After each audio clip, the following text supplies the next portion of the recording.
सवालों की लंबी लिस्ट भी तैयार है। करीब 200 से ज्यादा सवाल हैं प्रयागराज पुलिस के पास, जो पहले से ही तैयार है। कस्टडी मिलने के बाद इंटरोगेशन शुरू की जाएगी, यानी पूछताछ शुरू की जाएगी। रिमांड के बाद 3 शिफ्ट में पूछताछ होगी।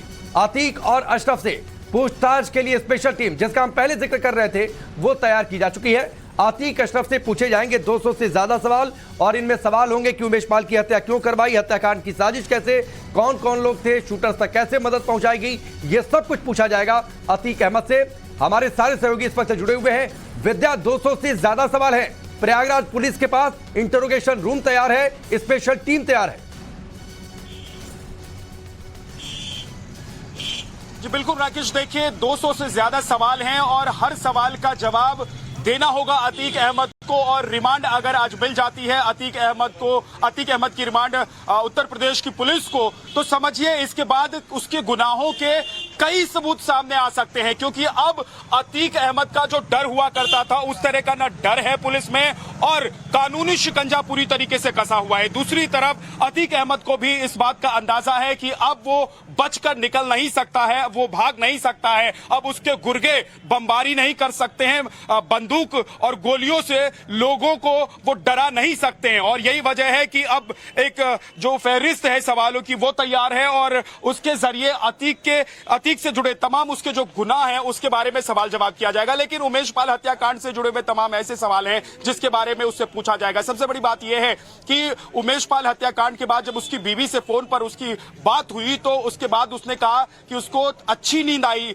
रात में, लेकिन अब उसकी नींद उड़ी हुई है। अब उसको डर लग रहा है, अब उसको मौत का डर सता रहा है, अब उसको उत्तर प्रदेश की पुलिस का डर सता रहा है। और जिस कचहरी में, जिस कोर्ट में वो बार बार आया करता था, सीना चौड़ा करके आया करता था, सफेद कुर्ते में आया करता था, उसी कोर्ट और कचहरी तक पहुंचने में उसे डर लगने लगा है। उसी प्रयागराज में उसे डर लगने लगा है। 80 के दशक में यहां पर उसकी तूती बोलती थी, चांद बाबा को पटकनी देकर उसने न सिर्फ क्राइम की दुनिया में बल्कि राजनीति की दुनिया में भी उसने अपनी पैठ बनाई थी। और प्रयागराज से लेकर लखनऊ तक और पूरे उत्तर प्रदेश में उसका खौफ था, उससे लोग डरते थे। चाहे पार्टी कोई भी हो, नेता कोई भी हो, सरकार कोई भी हो, और मुख्यमंत्री कोई भी हो, मंत्री कोई भी हो, उसके सामने कोई नहीं बोलता था।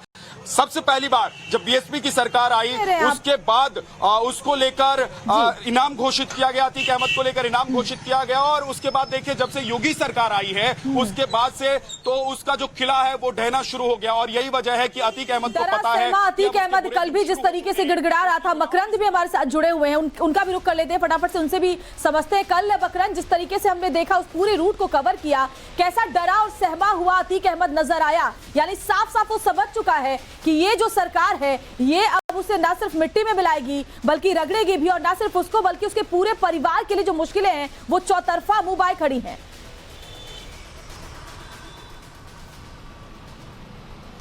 जी बिल्कुल, राजस्थान से लेकर के झांसी और उसके आगे तक मैं अतीक के इस काफिले के साथ था, और वहां पर रास्ते में 2 बार उसको रोका गया। दोनों बार उसने मीडिया से बात करने की कोशिश की, हालांकि बहुत अच्छे से बात नहीं कर पाया, लेकिन जो बयान उसके सामने आए वो अपने आप में बताने के लिए काफी है कि वो कितना डरा हुआ, कितना सहमा हुआ और कितने तनाव में है। उसने माइक पर आते ही सबसे पहले कहा कि आप लोगों की वजह से मैं महफूज हूं, यानी जान का डर उसको कंटिन्यूस बना हुआ है। इसके अलावा उसने कहा कि मेरे ऊपर इल्जाम लग रहे हैं कि मैं जेल के अंदर से साजिश कर रहा हूं, मैं कैसे करूंगा, 6 साल से तो मैं जेल में हूं, जेल में जैमर लगे होते हैं। और सबसे बड़ी बात उसने जो 2 बार कही, उसने कहा कि सरकार ने कहा था मिट्टी में मिला देंगे, मिट्टी में तो मिला दिया है, अब तो रगड़े जा रहे हैं, मिट्टी में तो मिला ही दिया है। तो जाहिर है कि बहुत ज्यादा परेशान है, परिवार को लेकर बहुत परेशान है। मेरा परिवार बर्बाद हो चुका है, साबरमती जेल में मुझे परेशान किया जा रहा है। तो अपने जो गुनाह है उनको याद कर रहा है, पुराने गुनाहों को, क्योंकि इंसान को उसके कर्मों की सजा इसी जन्म में मिलनी है, ये कहा जाता है। तो